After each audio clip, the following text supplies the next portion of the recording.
Bonjour à tous. Alors, je suis très heureuse de vous avoir aujourd'hui en ligne pour qu'on puisse partager ensemble ce qu'est le conseil en évolution professionnelle et particulièrement le service Faton, conseil. Faton, Oui, excuse-moi. Faton, oui, je t'entends. est-ce que tu peux démarrer ta caméra, ta webcam, pour qu'on te voit? Alors, tu vas voir, tu as une petite personne, un petit personnage. Voilà, merci Faton. Désolée. C'est moi qui le suis. Donc, je disais, nous sommes ensemble pour 45 minutes pour aborder effectivement le service conseil en évolution professionnelle et nous aborderons particulièrement celui des salariés et des indépendants, c'est-à-dire, je suis aujourd'hui présente effectivement en qualité de directeur projet, mais bien pour l'opérateur effectivement qui assure la délivrance du service pour les actifs occupés du secteur privé. Euh,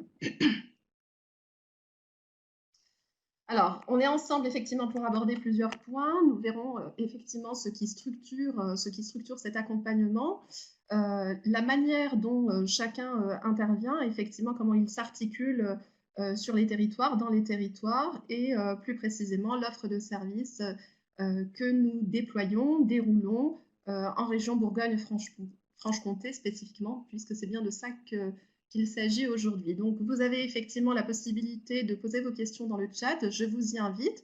Je tâcherai de marquer des pauses. En tout cas, je m'y engage afin que je puisse prendre connaissance de quelques questions et répondre. Alors, malheureusement, je ne pourrai pas répondre à tout, mais voilà, je m'attacherai à répondre au moins à quelques-unes.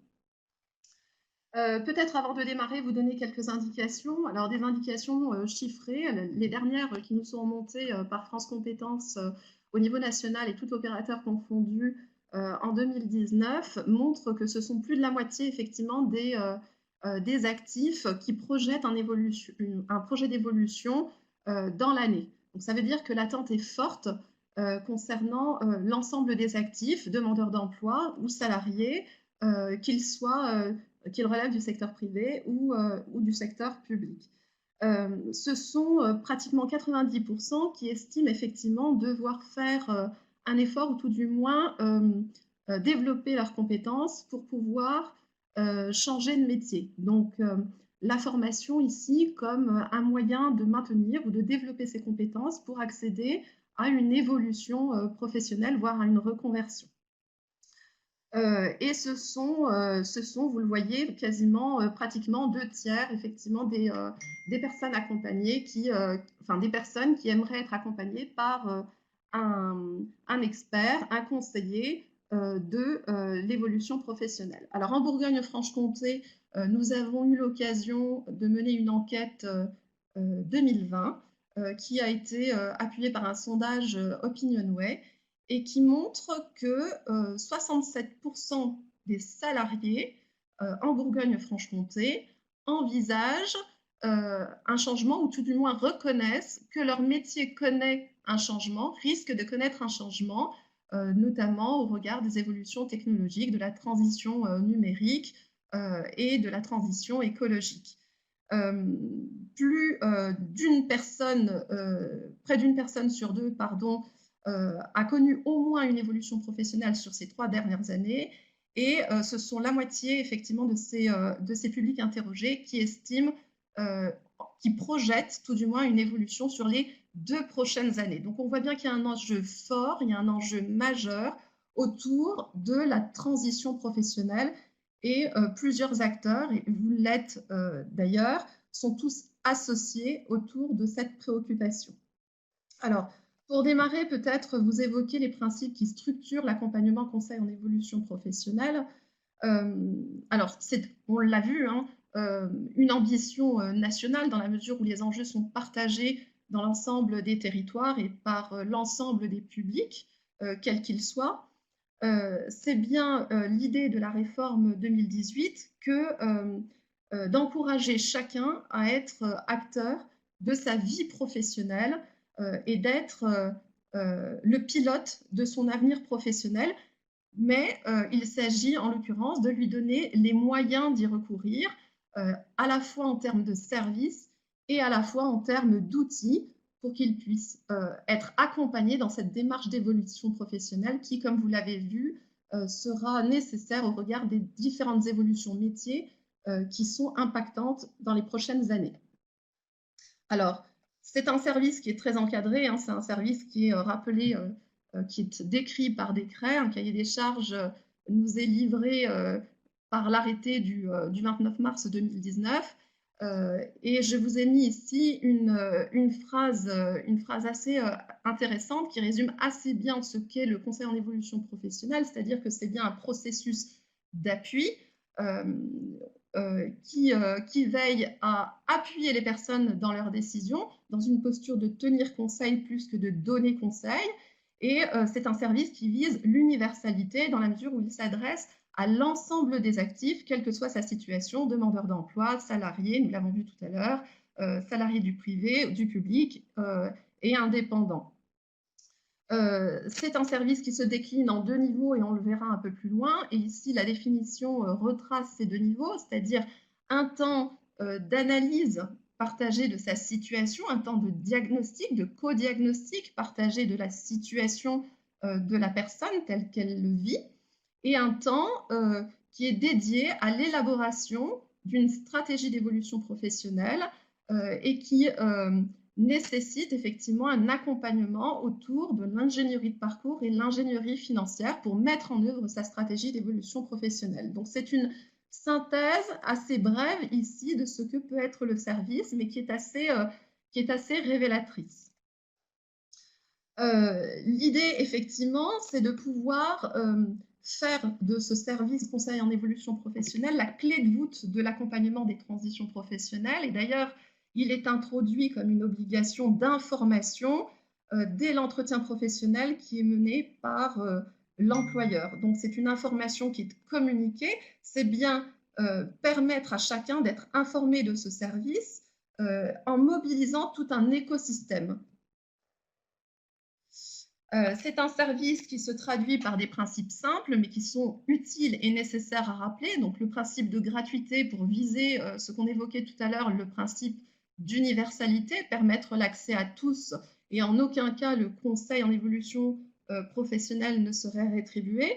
Il est accessible à tous, ce qui signifie que nous veillons au maillage territorial pour qu'il soit délivré au plus près des bassins de vie, des bassins d'emploi, et qu'il soit un service compréhensible, c'est un point important, lisible, et qu'il puisse être saisi, quelle que soit la situation. Je pense notamment à des situations de handicap, des situations d'inaptitude, ou notamment des personnes qui rencontreraient quelques difficultés d'apprentissage, des difficultés liées notamment à l'illectronisme ou à l'illettrisme. Donc c'est bien un service qui s'adresse à l'ensemble de la population en mettant les moyens en œuvre.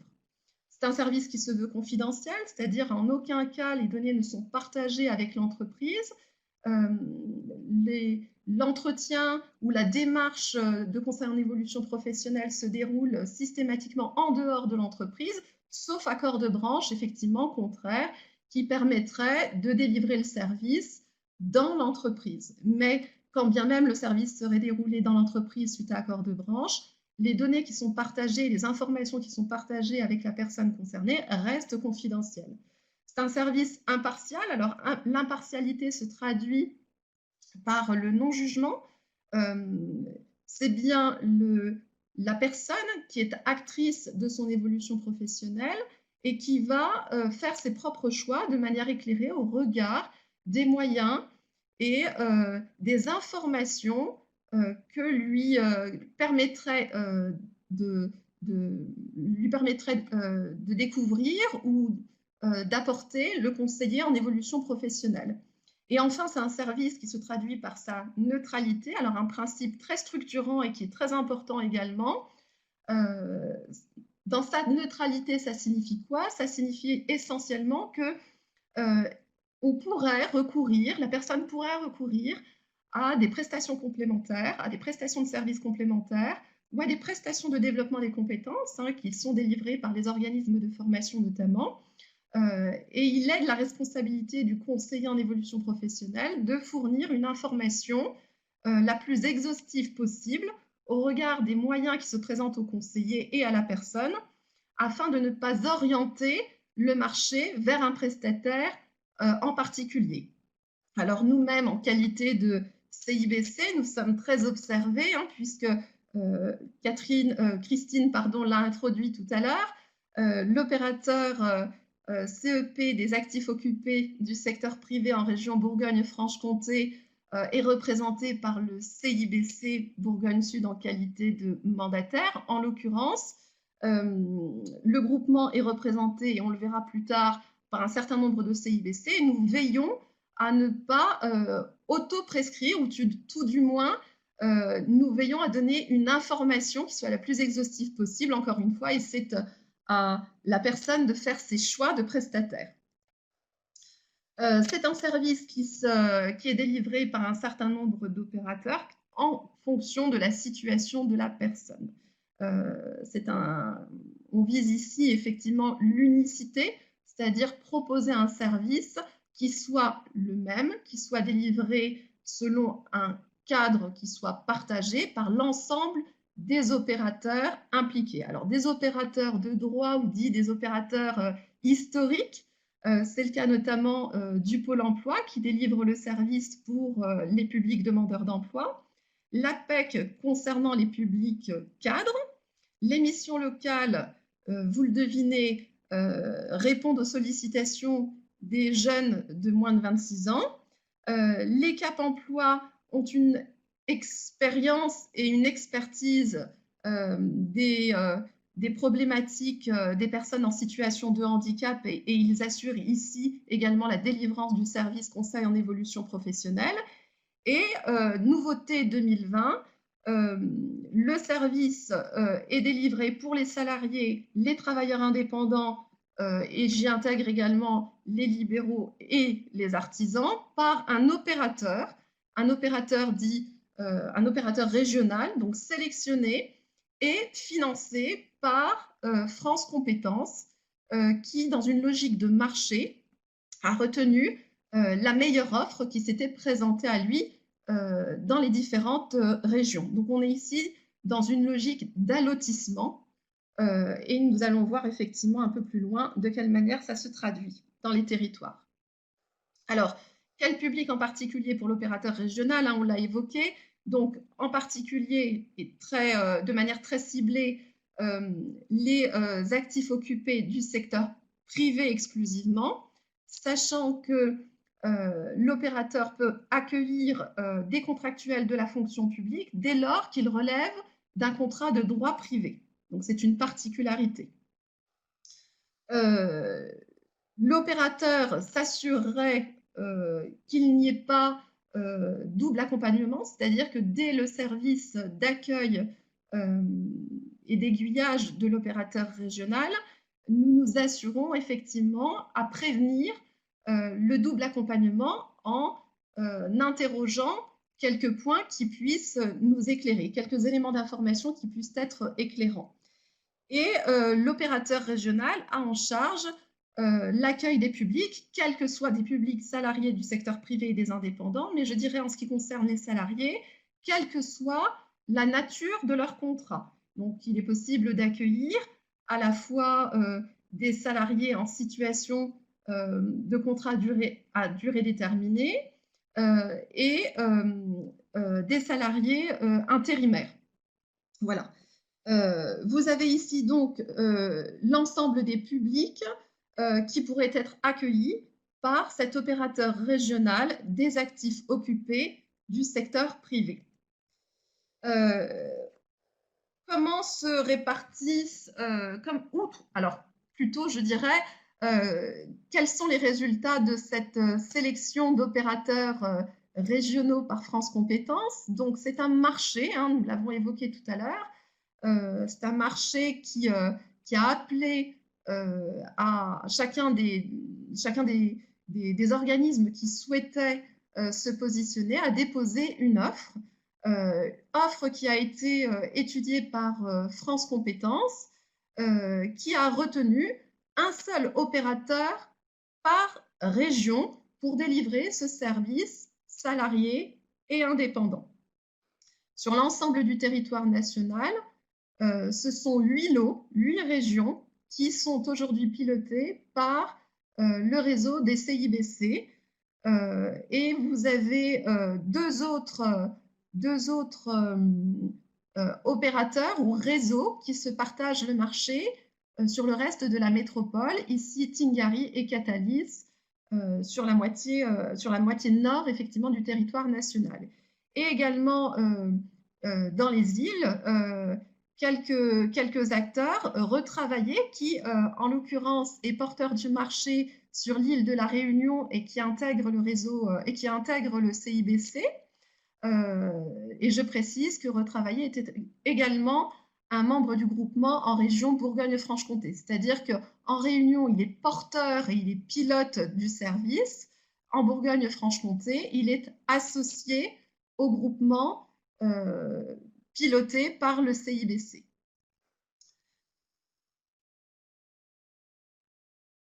Alors, peut-être m'arrêter ici dans un premier temps et peut-être prendre connaissance de quelques questions, puisque je vois que vous réagissez au fil de l'eau et j'en suis ravie. Peut-être remonter. Est-ce que ce service accompagne des salariés voulant évoluer professionnellement à l'étranger? Potentiellement, si c'est un projet, si c'est une stratégie d'évolution professionnelle, pourquoi pas? On l'observerait peut-être plus tard.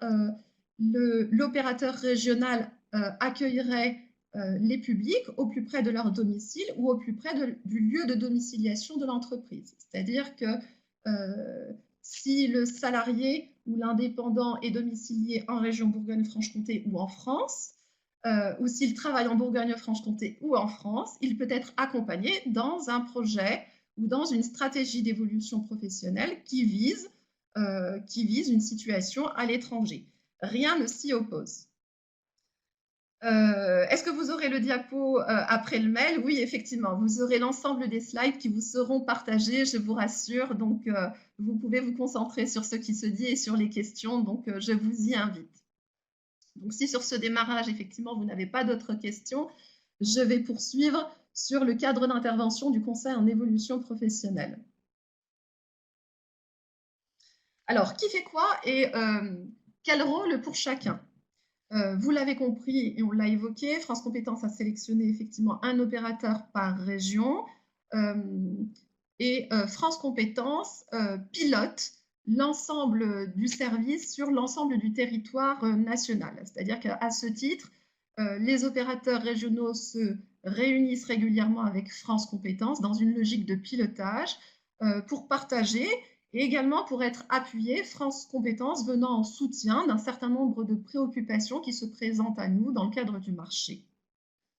Il assure en l'occurrence un suivi rigoureux, hein, c'est-à-dire que à la fois sont observées les données d'activité, mais c'est avant tout, au-delà de la volumétrie, un enjeu qualité.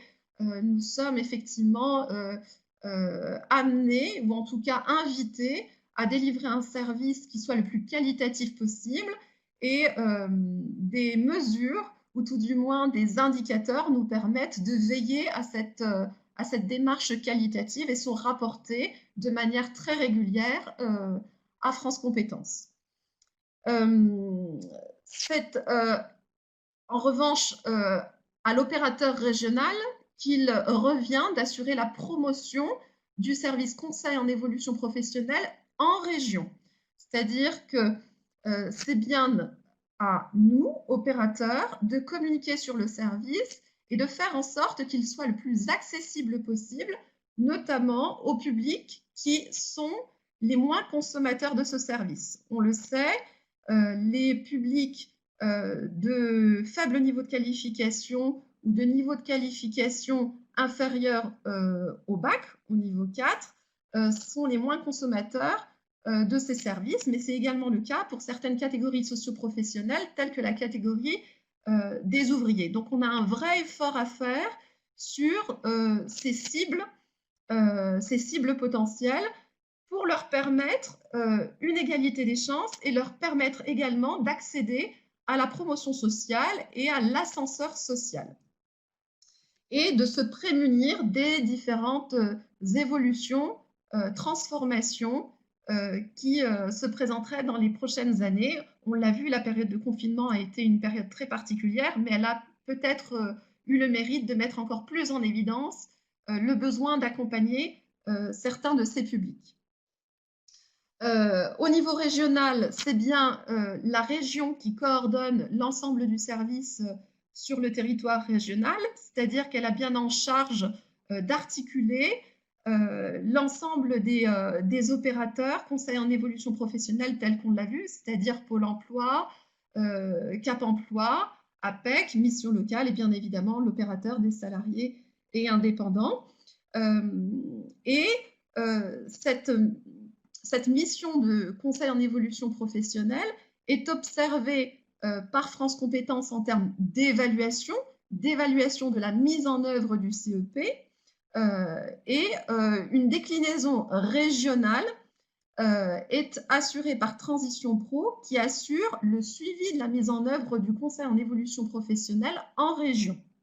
Donc, à ce titre, et je crois que récemment, il y a eu une intervention du directeur général de Transition Pro Bourgogne-Franche-Comté à ce sujet, il revient bien à Transition Pro d'assurer ce suivi auprès de l'ensemble des opérateurs CEP, quels qu'ils soient.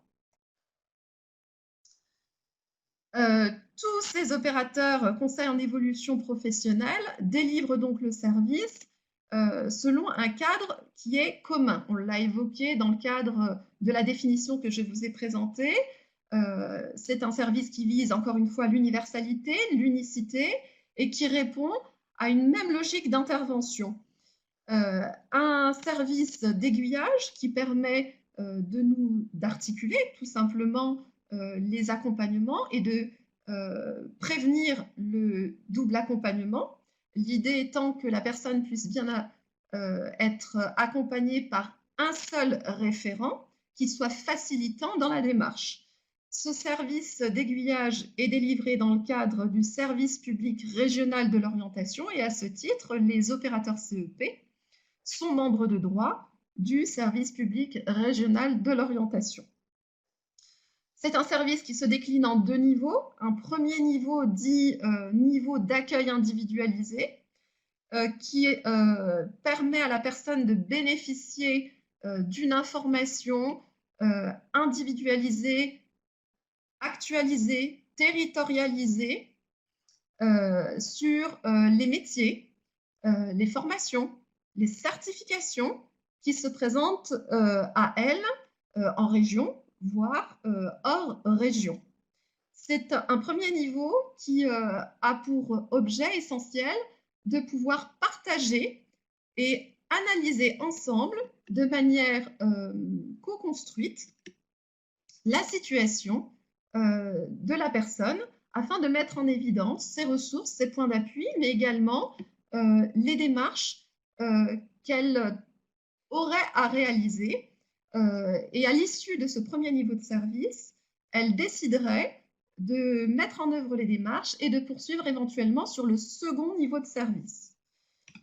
Ce second niveau de service est dit service d'accompagnement personnalisé.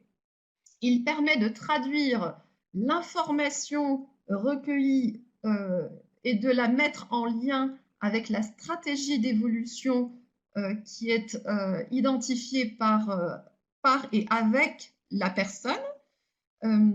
C'est permettre également sur ce temps d'accompagnement personnalisé d'élaborer une stratégie d'évolution, de formaliser un projet si toutefois un dispositif de financement est à mobiliser, dans le cadre notamment d'un parcours de développement des compétences. C'est un temps qui permet à la fois de penser l'ingénierie de parcours et penser l'ingénierie financière, notamment en attirant, ou tout du moins en mettant le focus sur des points de vigilance, et je pense ici à des restes à charge dans le cadre du compte personnel de formation ou à l'optimisation effectivement des parcours dans le cadre d'un projet dit de transition professionnelle dont Transition Pro à la gestion aujourd'hui. C'est un niveau qui doit permettre l'accompagnement pendant le déroulé, alors j'ai même envie de dire en amont, pendant et après la mise en œuvre d'un parcours de développement des compétences. C'est-à-dire une fois la certification obtenue, il est toujours possible pour la personne de demander à être accompagnée jusqu'à l'accès à l'emploi. Vous l'aurez compris, 3 principes fondamentaux qui lient l'ensemble des opérateurs CEP. C'est un service qui signe la personnalisation compte tenu de la singularité des situations, et c'est peut-être l'enjeu prioritaire qualitatif de ce service.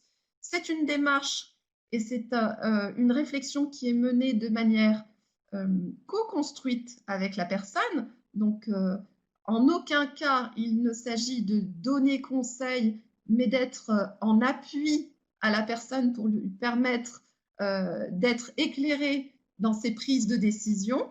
Donc, on est bien ici dans des postures de tenir conseil pour que le conseiller soit dans une posture de méthodologue facilitant, fil rouge de l'accompagnement.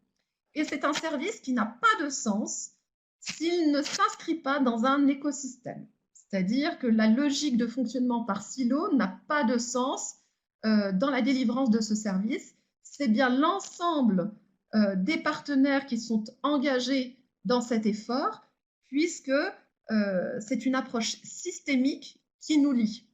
Nous participons tous à la promotion de ce service pour qu'il puisse permettre l'accès au développement des compétences, au maintien et au développement des compétences, pour que les entreprises puissent être également compétitives, plus concurrentielles, et que chaque actif puisse trouver sa place sur le marché de l'emploi et s'adapter aux différentes évolutions qui se présenteraient à lui.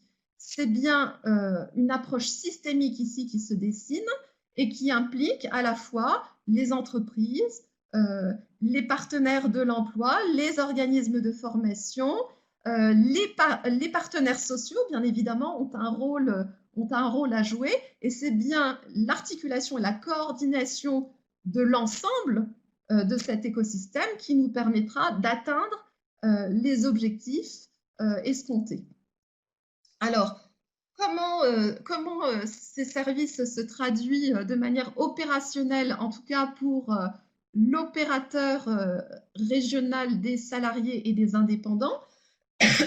C'est un service qui se traduit alors dans le langage des marchés par unité d'œuvre. On l'a évoqué, l'unité d'œuvre dite 0, celle d'aiguillage, alors 0 puisqu'elle s'inscrit prioritairement dans une logique d'intégration service public régional de l'orientation. Une unité d'œuvre 1 qui est dédiée, comme on l'a vu, à un premier niveau de conseil personnalisé dit accueil individualisé et qui, pour l'opérateur régional des salariés et des indépendants, se déroulerait sur un délai maximum de 2 mois. Et une unité d'œuvre dite 2, d'accompagnement personnalisé avec un appui à la formalisation du projet et un appui à la mise en œuvre du projet qui se déroulerait sur un délai d'exécution maximum de 18 mois. Donc, ce sont 20 mois maximum qui sont dédiés à la délivrance de l'ensemble des services, si toutefois ils sont consommés dans leur délai maximum et dans leur intégralité. Un élément peut-être important que je n'ai pas précisé, le premier niveau et le niveau 2 ne sont pas systématiquement délivrés, c'est-à-dire que la personne peut très bien choisir de s'arrêter au premier niveau de conseil ou bien de poursuivre et de mettre en œuvre les démarches auxquelles elle est invitée par son conseiller. Elle peut choisir effectivement de poursuivre en accompagnement personnalisé ou elle peut, compte tenu de la situation, elle peut également être intégrée dès le niveau 2 de service. Donc, on est bien ici dans un processus itératif qui n'implique pas de systémisation. Pardon. Comment est constitué le groupement de l'opérateur régional l'opérateur régional CEP des salariés indépendants en région Bourgogne-Franche-Comté? Donc, qu'est-ce que ce groupement? Ce groupement, eh bien, il s'agit avant tout d'un consortium qui associe plusieurs acteurs, plusieurs partenaires. D'une part, le réseau des CIBC, donc l'ensemble des CIBC sont impliqués en région Bourgogne-Franche-Comté et je tiens ici à les saluer et à les remercier parce qu'ils font un travail, tout comme l'ensemble de nos partenaires, qui est très investi, en tout cas un travail remarquable, je dois le dire, depuis ce lancement qui a été très tonique. L'ensemble donc du réseau des CIBC est impliqué dans cette démarche. C'est le cas d'autres réseaux qui sont impliqués à nos côtés. Le réseau retravaillé, je vous l'ai évoqué tout à l'heure, qui est présent dans d'autres allotissements et qui s'est associé à nous en Bourgogne-Franche-Comté. Envergure, qui a également une démarche réseau et qui est présent en l'occurrence en Bourgogne-Franche-Comté, mais c'est le cas en PACA ou en Auvergne-Rhône-Alpes, et des structures plus implantées localement dans les territoires et qui font bien la spécificité de notre groupement, et nous sommes ravis de les associer, puisqu'elles ont par ailleurs une vraie reconnaissance dans les territoires. C'est le cas d'Agir dans le 71 et du CILEF également dans le 71, la Maison de l'Emploi de l'Auxerrois dans le 89 qui couvre l'ensemble du département 89 avec un beau maillage territorial, la mission de l'information professionnelle dans le 71 qui a une spécificité notamment en termes d'expertise d'information. Nous avons associé en tant que membre co-traitant la Fédération nationale des CIBC qui nous accompagne notamment en tant que pilote et coordinateur de la plateforme téléphonique qui accueille les sollicitations d'entrée. Nous avons un sous-traitant qui est, alors, de son ancienne appellation ici, Unifaf, aujourd'hui OPCO Santé, qui s'est joint à nous en région Bourgogne-Franche-Comté. On en est ravis, puisqu'il apporte une vraie plus-value, notamment sur une vraie sensibilité en termes d'information autour de ces métiers du sanitaire en particulier. Je vous l'ai dit tout à l'heure, notre préoccupation, c'est de permettre une accessibilité du service dans les territoires et au plus près des bassins de vie et des bassins d'emploi. Aujourd'hui, ce sont 44 lieux d'accueil, 44 agences qui sont équipées et prêtes à accueillir les publics qui sont en préoccupation d'évolution professionnelle. Et ce sont 42 conseillers qui œuvrent chaque jour et sans lesquels le service ne pourrait être assuré pour accompagner sur ce premier niveau d'accueil individualisé et cet accompagnement personnalisé de niveau 2 également.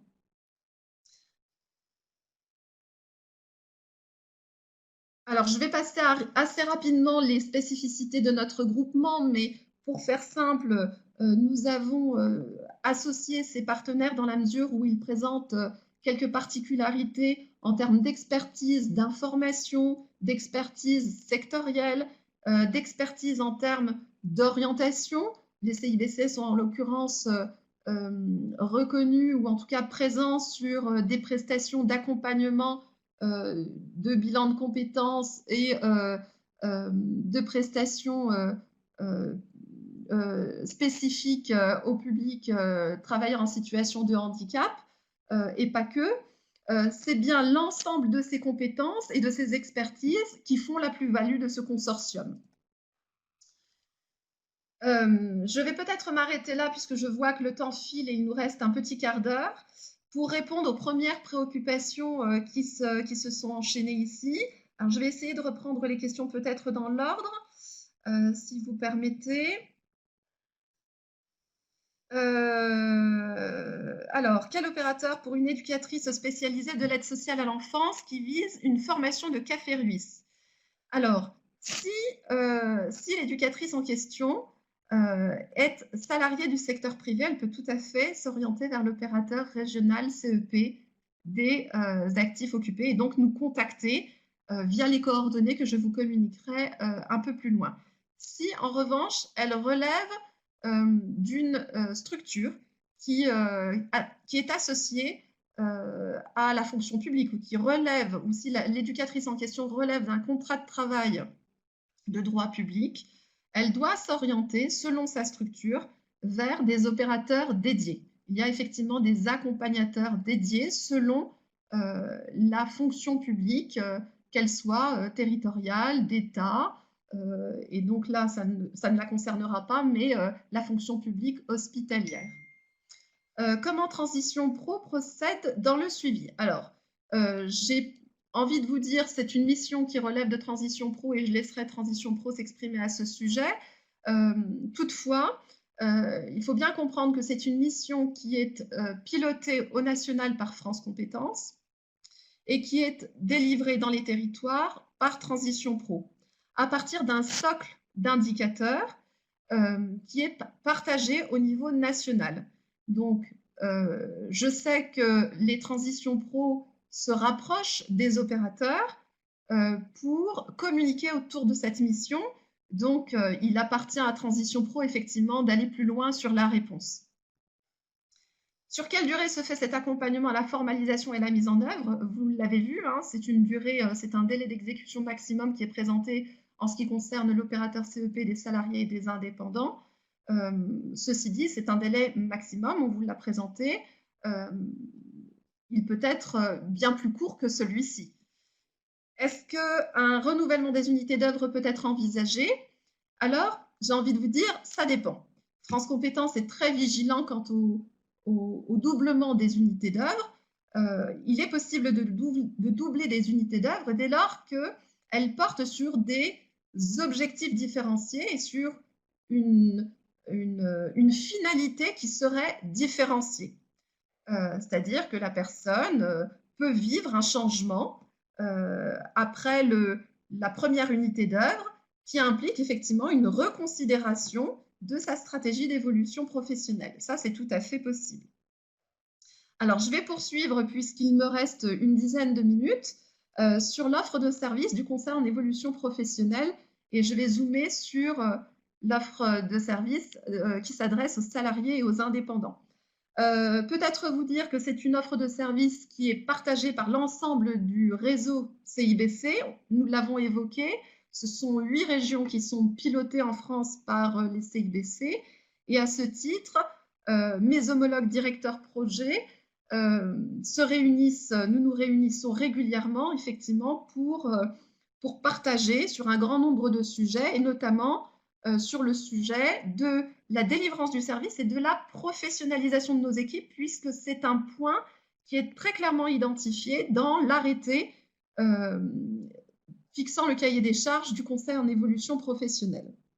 Alors, je vais passer assez vite ces slides.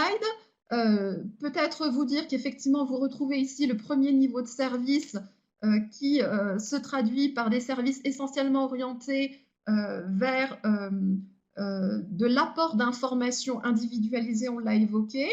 N'oublions pas l'analyse partagée de situation, donc une démarche de co-diagnostic entre la personne et son conseiller pour lui permettre de clarifier sa situation et de poursuivre une intention d'évolution ou de poursuivre ses démarches. Une offre de service dédiée à l'accompagnement personnalisé qui vise à valoriser, identifier, valoriser les compétences et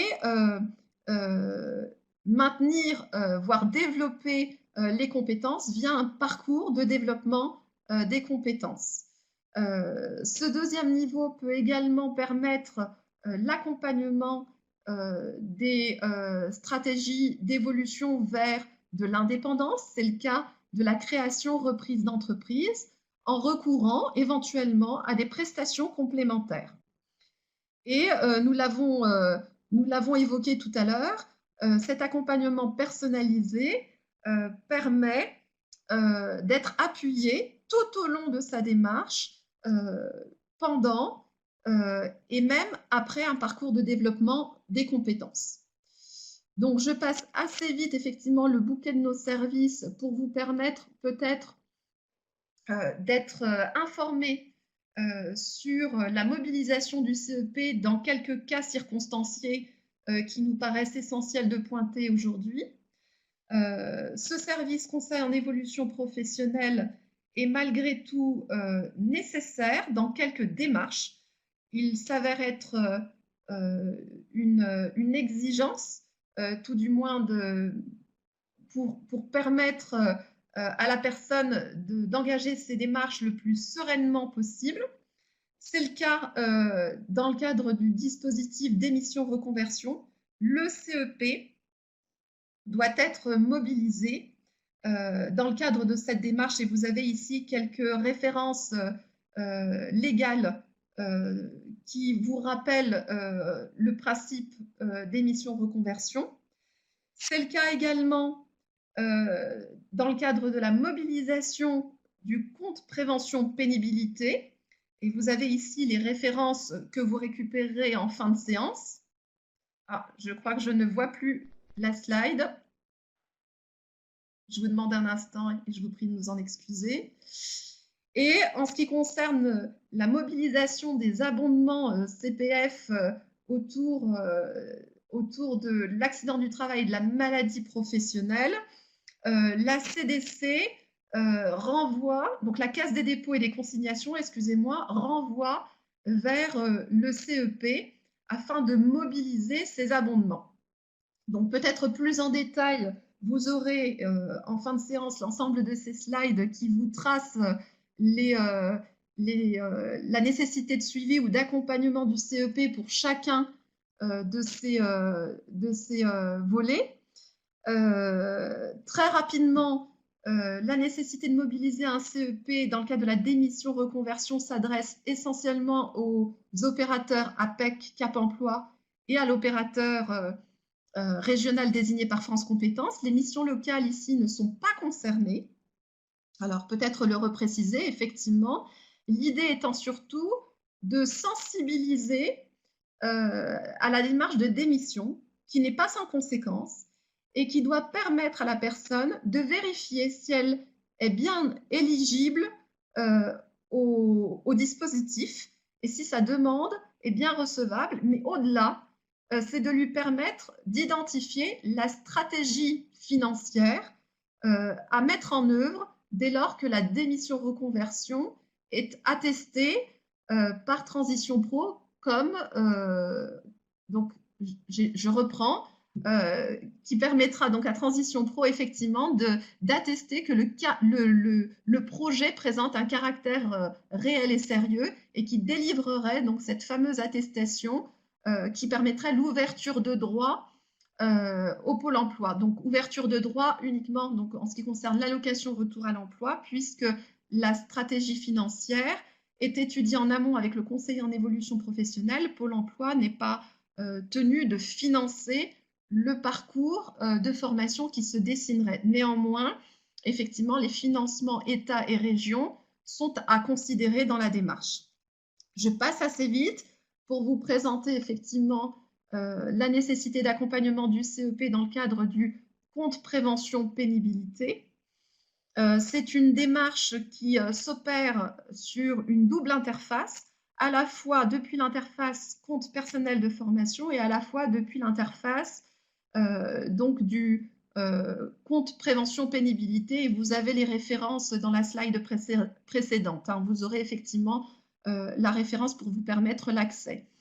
Donc, ici, il est attendu que l'opérateur CEP, quel qu'il soit, hein, j'insiste, quel qu'il soit, permette d'attester que l'éligibilité de la formation CPF a été vérifiée et que l'éligibilité à la mobilisation du compte C2P est vérifiée également. C'est-à-dire que les points sont convertis en euros formation Et il appartient effectivement à l'opérateur de vérifier que le projet de formation est bien éligible à cette démarche-là. Et enfin, le CEP est ici mobilisé dans le cadre de l'abondement AT-MP, accident du travail et maladie professionnelle.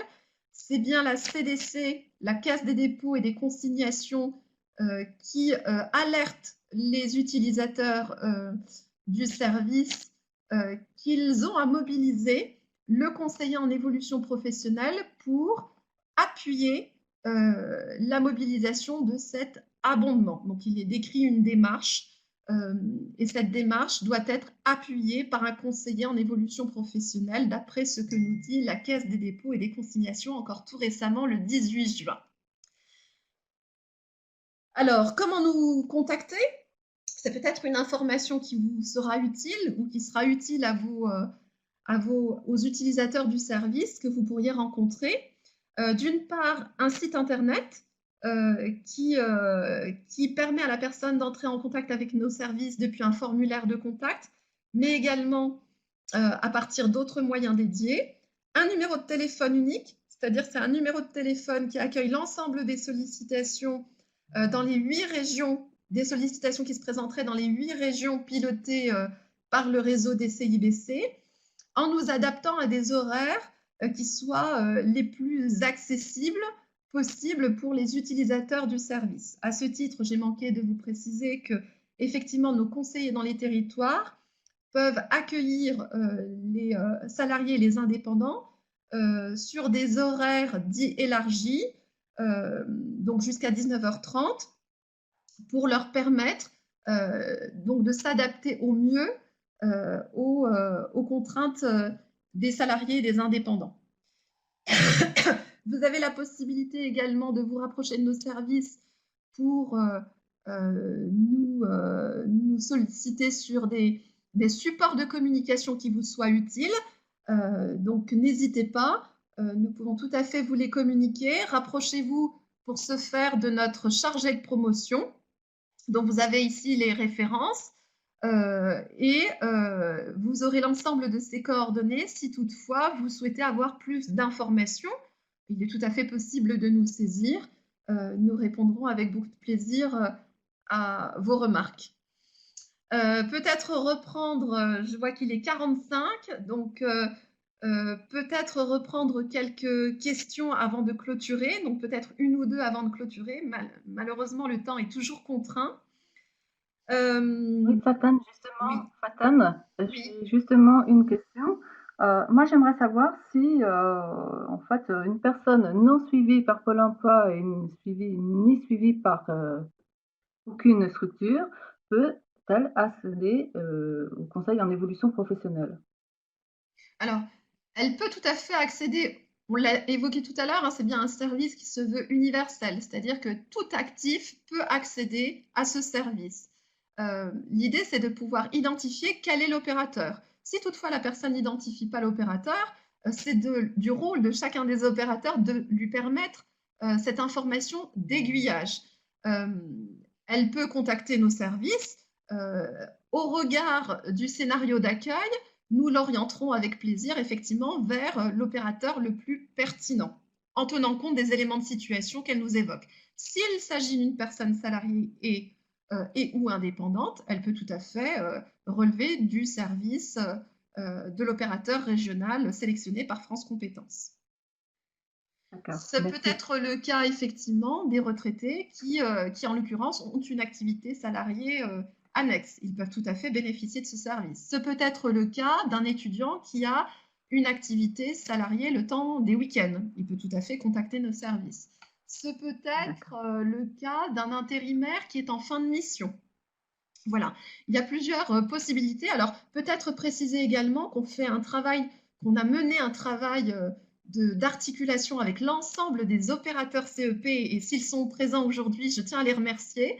C'est-à-dire qu'on s'est rapproché et on travaille de manière articulée avec les Cap emploi, le Pôle emploi, En l'occurrence, et les autres partenaires, les missions locales, on s'est rapproché effectivement de l'Association régionale des missions locales, de tous les opérateurs pour permettre au mieux d'articuler nos services. L'idée, c'est que ce soit le plus fluide et le plus transparent pour les personnes. D'accord, merci Faten.